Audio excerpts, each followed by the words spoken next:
He was told to wait outside. Minutes later, he fired the entire management team.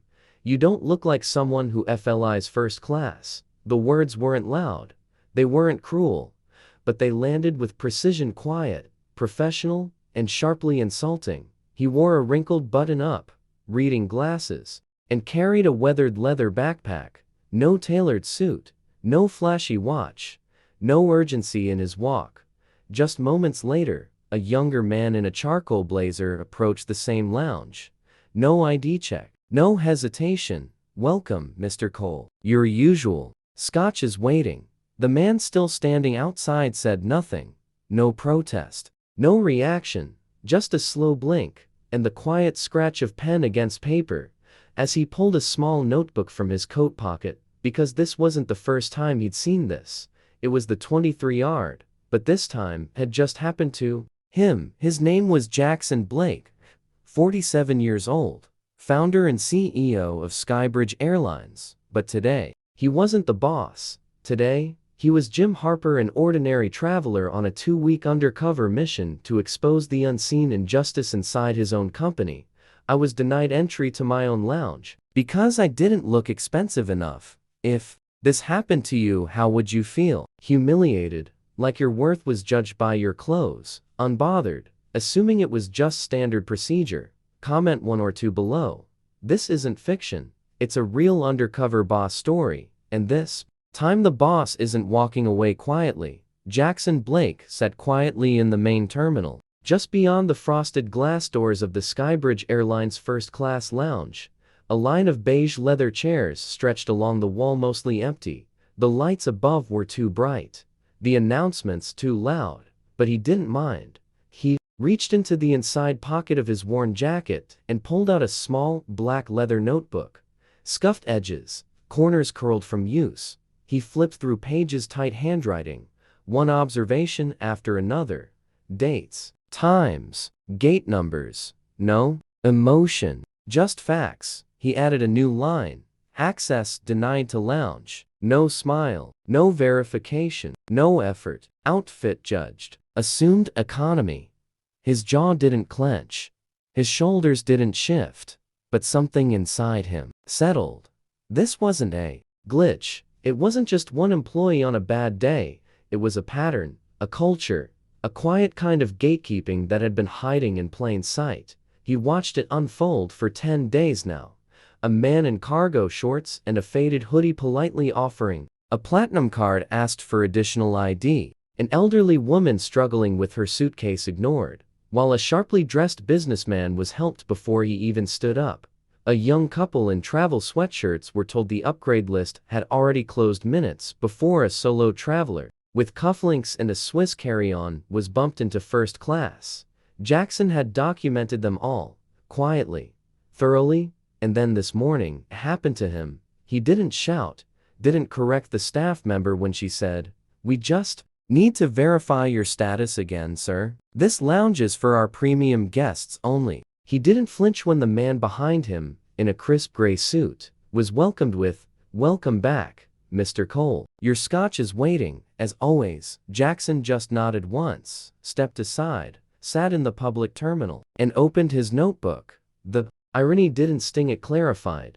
He had built this airline from the ground up, brick by brick, plane by plane, policy by policy, from a single leased aircraft to a nationally trusted brand with 28,000 employees and flights in every major U.S. city. And yet today, wearing off-the-rack clothes with no status markers, he didn't look like someone who belonged in a first-class lounge. And that was exactly the problem. He scanned the room again. The lounge attendant, Sarah Jennings, nameplate polished and bright, was smiling again, this time at a customer with a leather briefcase and a designer laptop sleeve. It had always been there, Jackson realized. This subtle filtering, this quiet sorting of who seemed important enough, of who looked the part. But it wasn't in the training manuals, it wasn't built into the tech systems. It lived in the silences, the micro-glances, the half-second pauses, the tightening of a smile. It was everywhere, and it had gone unnoticed until now. Jackson leaned back, closed his notebook slowly, and looked up at the ceiling. He'd been on the road 10 days. He was tired, but the story wasn't finished. Tomorrow, he'd fly again. 2 more routes, 3 more lounges, a few more patterns to confirm. Then he'd return to headquarters not as Jim Harper, not as the man in jeans and a flannel jacket, but as Jackson Blake, CEO, founder. And now, his own evidence. 2.5 weeks earlier, Jackson had sat alone in his corner office on the 40th floor of Skybridge Airlines HQ. Clouds rolled over the Manhattan skyline. The glass wall behind his desk rattled softly with the wind, a low, steady hum that echoed the tension inside him. Customer feedback reports were scattered across his desk like a crime scene. Graphs, numbers, red arrows. Satisfaction scores were slipping. Loyalty indicators down. But what troubled him wasn't the dip. It was the tone behind the comments. Something was off. Something the data couldn't explain. The door swung open, no knock. Only one person in the company had that privilege. Elaine Barrett, his chief operating officer for 16 years. 2 coffees in hand. "I take it you've seen the numbers," she said, setting one down. At this point, Jackson muttered, "I've memorized them." Elaine, 63, silver-haired and sharp-eyed, had been with him since Skybridge was 3 leased planes and 1 ops center in Cincinnati. She didn't sugarcoat. "It's not just the scores," she said, sliding into the seat across from him. "It's the patterns." Jackson pushed a tablet toward her. "I saw, and I don't like what I'm seeing. These aren't complaints about delays or lost luggage anymore. It's about how people are treated, or more precisely how they aren't." Elaine nodded. "The board's already jittery," Larson called. "This morning."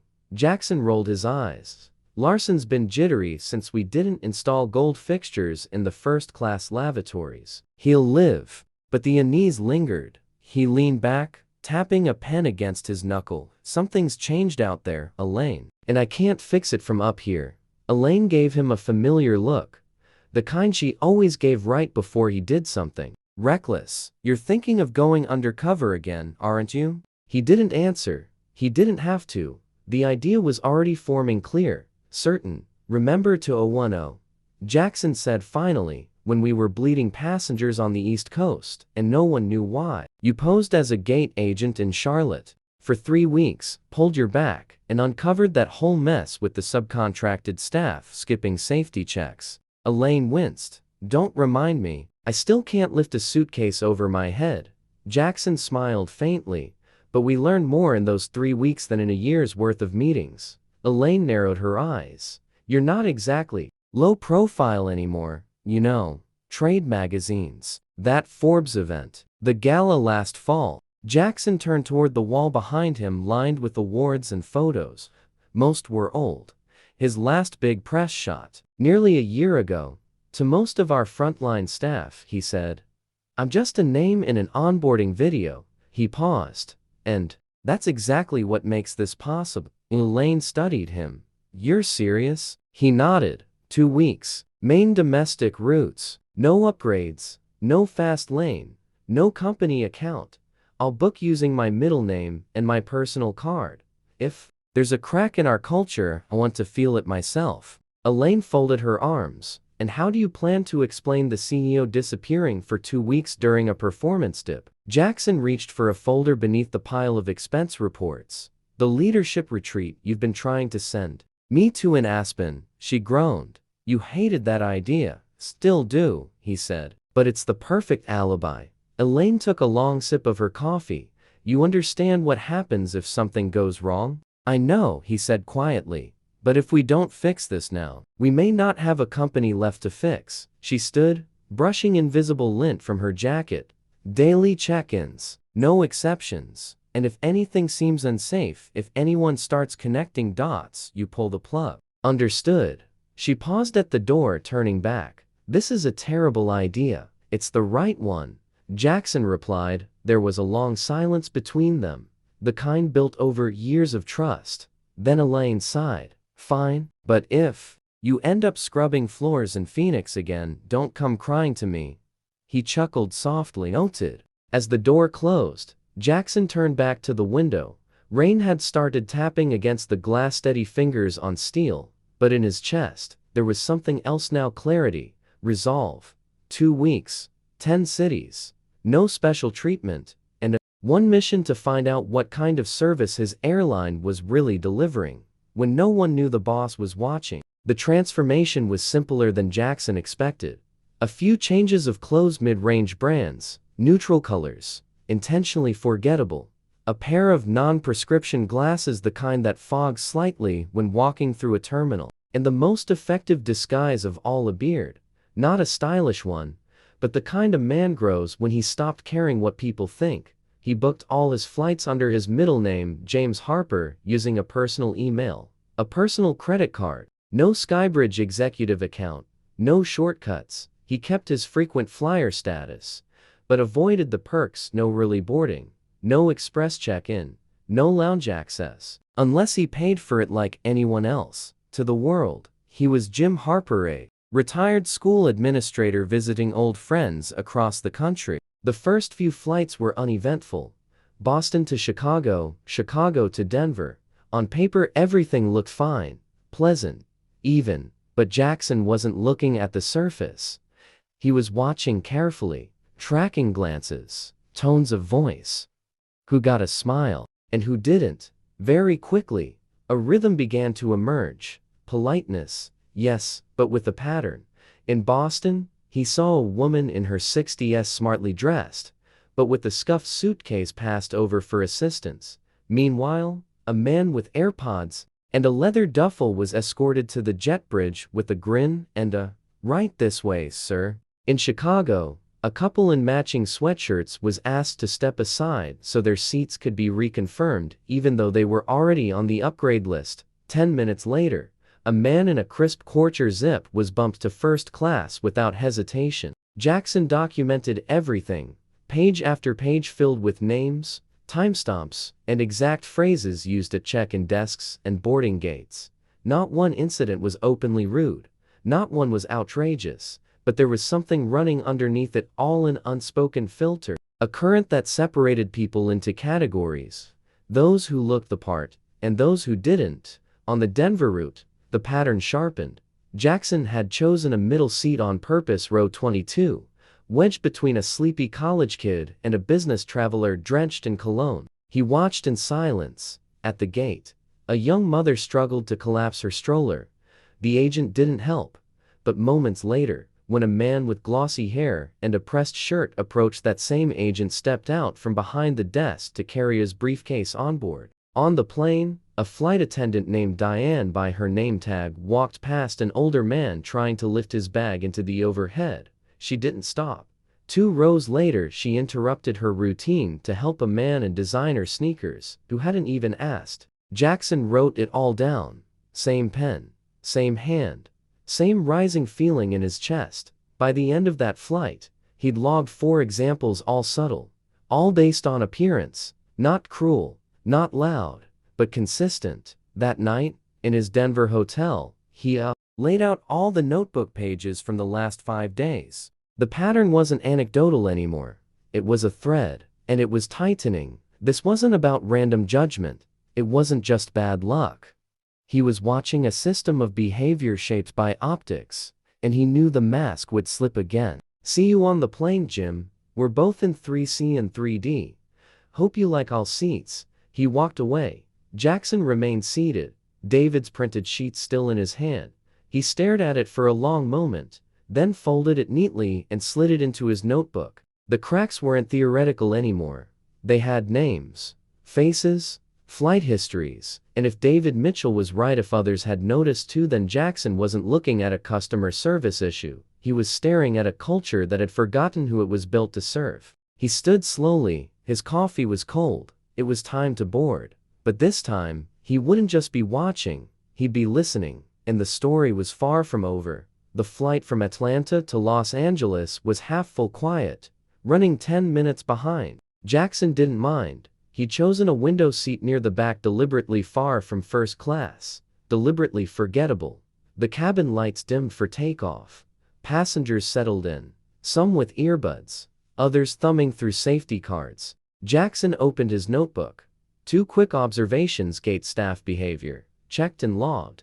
Then he closed it again, ready to rest, until someone slid into the aisle seat beside him. He looked up instinctively, then paused. It was Diane Walker, the flight attendant from his Denver leg, off duty now, dressed in jeans and a Skybridge hoodie, phone already in hand. She didn't seem to recognize him. He didn't expect her to.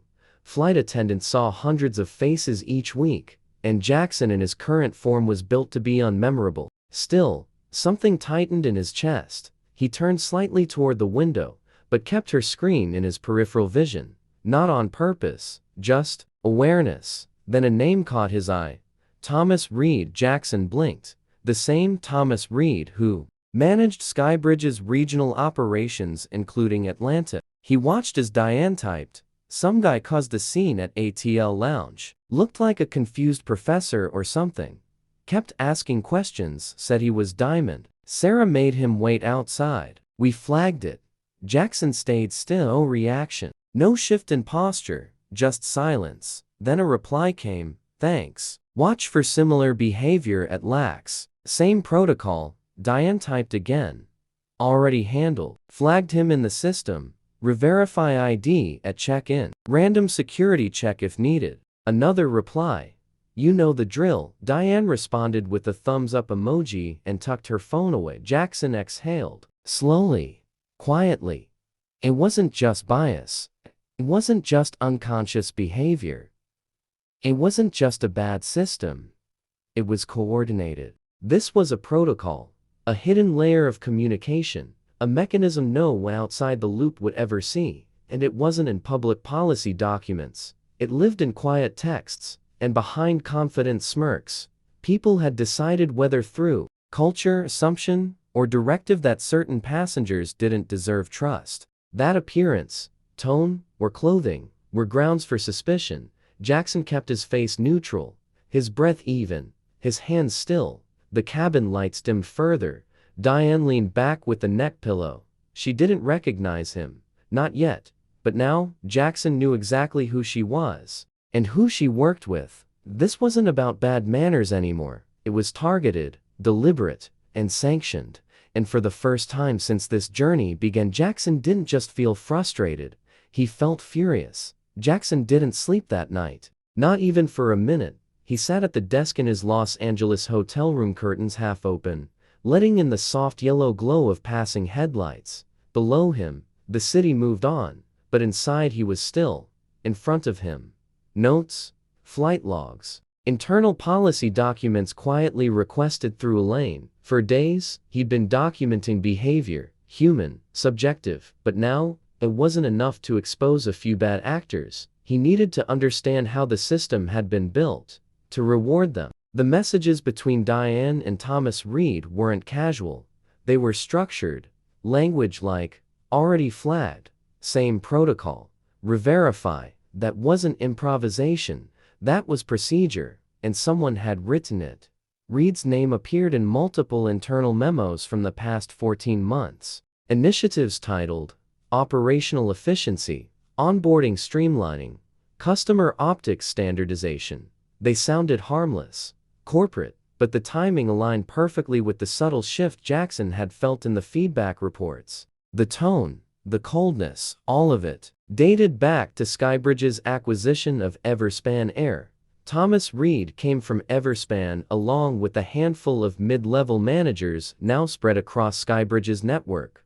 Reed had been fast-tracked into a regional leadership role based in Atlanta, and from there, he'd introduced what he called a tiered prioritization model, supposedly to reduce friction for high-value passengers, but nowhere did the updates define high value, beyond vague terms like frequent flyers, premium travelers, brand-aligned presentation. That last one made Jackson's stomach turn. He dug deeper. Elaine, moving quietly from HQ, fed him back-end logs, gate agent override records, lounge access flags, upgrade denials. They weren't automatic. They weren't based on status. They were manual, initiated by staff, subjective decisions at scale. What had started as a plan to smooth the guest experience had morphed into something else. A filter, A visual gate. If you didn't look premium, you were delayed. You were rechecked. Sometimes, outright denied. And the data didn't just show a trend, it showed intent. Jackson traced the override actions back to names he now knew personally. Sarah Jennings, the lounge attendant from Atlanta, Kevin Rowe, a gate agent at Lax, and of course, Diane. Each one showing a pattern of discretionary abuse, each one operating within the system Reed had built. He compiled it all.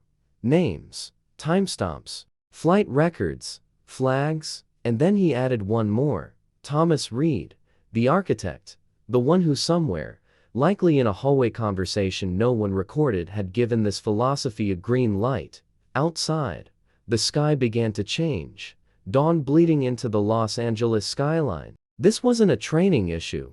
It wasn't a policy oversight. It was a leadership failure. Someone had decided that dignity was conditional, and they'd handed the power to enforce that belief to people with no business deciding who mattered. Jackson didn't need more confirmation. He needed accountability. But first, he needed to see how far the rot had spread. The transformation back into Jackson Blake began the moment he stepped into his penthouse apartment overlooking the East River. The glasses came off. The beard, once salt and pepper and purposefully unkempt, was shaved clean. The faded travel shirt and worn walking shoes were replaced by a navy suit, tailored to precision, polished Oxfords that hadn't touched a terminal floor in over 2 weeks. He tied his signature blue silk tie, not out of vanity, but to realign, to remember. He didn't look different. He looked like himself again. But what he carried inside no mirror could show. The next morning, Skybridge's executive building buzzed with its usual rhythm, cheerful greetings at reception, baristas offering preferred orders before being asked, shoes tapping glass and granite. But when Jackson Blake walked into the lobby, the mood shifted, not because they knew where he'd been, but because of how he looked. Focused, controlled, quietly explosive. Elaine met him on the 40th floor waiting. A stack of personnel files sat on the desk, flagged reports, a laptop, already connected to the boardroom display. The meeting's at 11, she said. Legal is on standby. HR is briefed. No one knows the specifics. Jackson nodded and slipped off his coat. Pushback, Larson complained. Said he had a charity auction in the Hamptons. She smirked. I told him he could explain that to shareholders if he preferred. Jackson's mouth twitched. He'll be there. He sat and flipped through the files, names that now carried weight, not just from HR records, but from first-hand observation. Sarah Jennings, Diane Walker, Kevin Rowe, each with a trail of discretionary abuse. At the top, Thomas Reed, promoted quickly after the Everspan acquisition. He'd centralized override powers at the gate and lounge level. His reviews glowed, but only for efficiency, never for customer experience. Jackson said nothing as he read, but Elaine saw the tension in his jaw. By 11 o'clock, the boardroom was full. 12 members, investors, legal advisors, 2 retired airline executives, 1 legacy founder who rarely spoke. Silence fell as Jackson entered. No smile, no small talk, just gravity. Thank you all for adjusting your schedules, he began, his voice calm but razor sharp. What I'm about to share isn't a report. It's not speculation, it's evidence, and it demands immediate action. For the next 50 minutes, Jackson didn't present slides. He told a story. He showed video clips, read quotes, displayed anonymized passenger complaints, all matching his observations. And then, the reveal. For the past 14 days, I've been traveling undercover, logging every incident myself. He let the words settle. The room went still. What I experienced wasn't a customer service issue, he said. It was systemic bias, rooted in perceived status, based on how people looked, what they wore, how they carried themselves. Our people are deciding who matters based on luggage brands, grooming, and assumptions.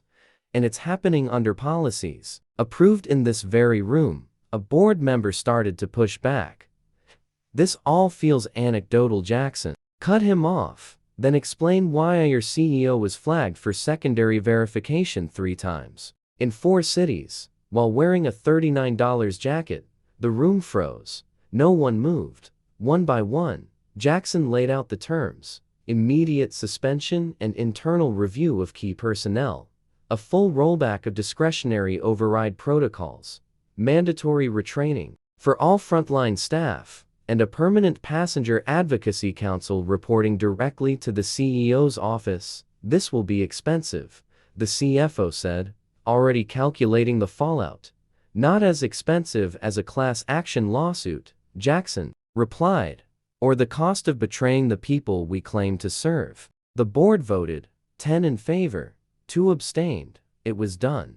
Jackson stood before anyone could speak. This is only the beginning, he said, scanning the room. I'm not here to save face. I'm here to change the face of this company. By sunset, 17 employees had been suspended or terminated. 5 of them held senior enough roles that Jackson handled the terminations personally, including Thomas Reed. The meeting was brief.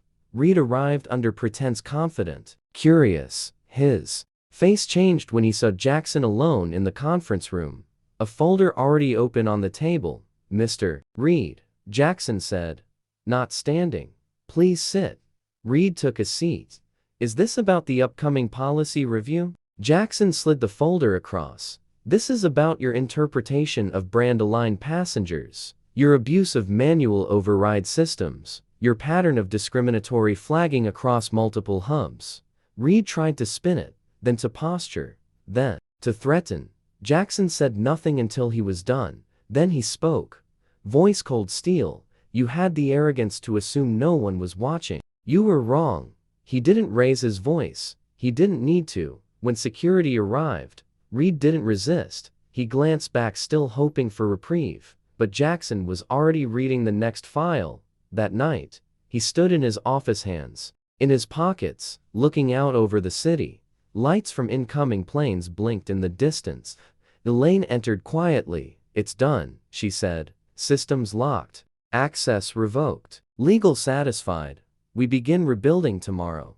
Jackson didn't turn. Book a company-wide broadcast. First thing in the morning. Every terminal, every break room, every lounge. I want them to hear it from me. No more whisper chains. No more assumptions. Already scheduled, she said. She paused. You did the right thing, Jackson. He exhaled, slow and steady. Let's hope it's not too late to make it right. At precisely 9 o'clock a.m. Eastern, Jackson Blake stood alone in the Skybridge broadcast studio.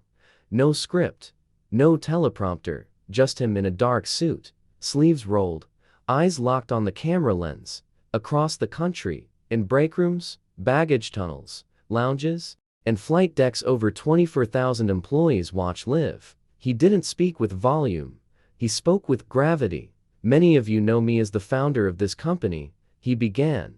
What you may not know is that I started Skybridge with a folding table, 2 routes, and no guarantee we'd last 6 months. I've swept our hangars, loaded bags in the rain, served drinks during weather delays, and I've apologized face to face to customers we failed. This airline wasn't built just to move people, it was built to serve them, fairly, with dignity. He paused, letting the silence hold the weight. Somewhere along the way, we started measuring passengers by the wrong criteria, and for that I take full responsibility. Another pause. Steady breath. 2 weeks ago I left this office and became a passenger again, not as your CEO, not as a name on the aircraft, just a man in seat 22B, and what I saw changed everything, not because of how I was treated, but because of how I saw others treated. People like David Mitchell, a 15-year diamond flyer, dismissed because he didn't look like he belonged in first class anymore. People like the older woman lifting her own bag while staff looked away.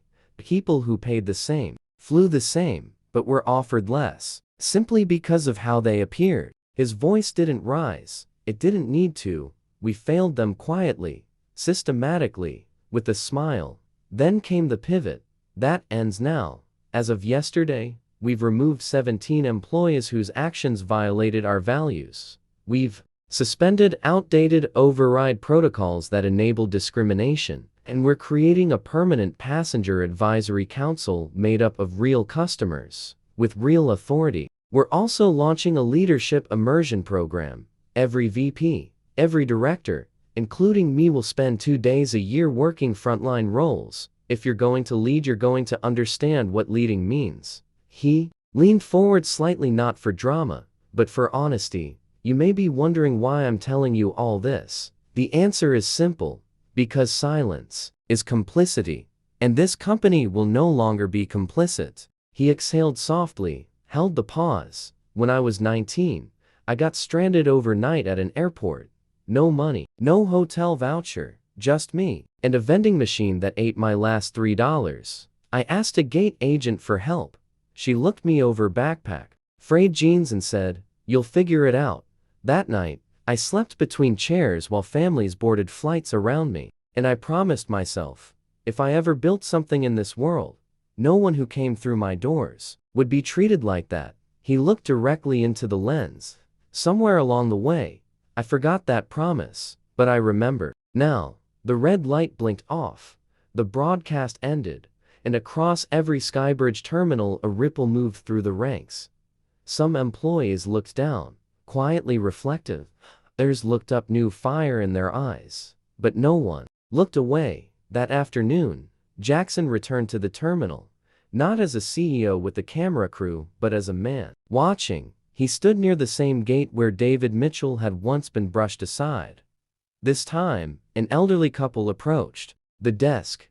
No fancy luggage, no elite tags, and the agent smiled first, checked them in, walked around the counter to assist them with boarding. They weren't priority, but they were seen. It wasn't everything, but it was a start.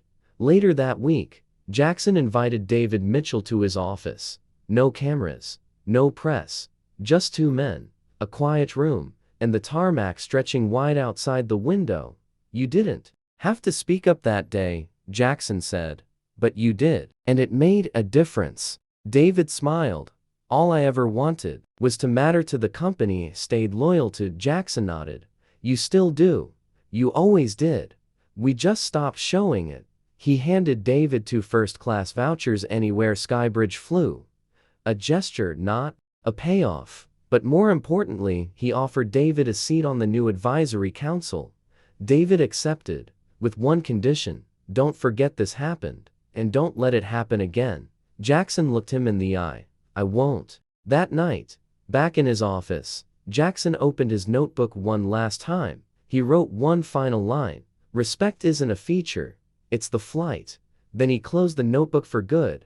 The next morning, every Skybridge employee received a message: new training modules, revised standards, and at the top of every onboarding document, one simple directive: every passenger, every time. If this story moved you, tell us how. Have you ever felt overlooked for how you looked, dressed, or spoke? Share your story in the comments. Someone out there needs to hear it. And if you believe in real change, real leadership, and real stories that matter, subscribe. There's more to come.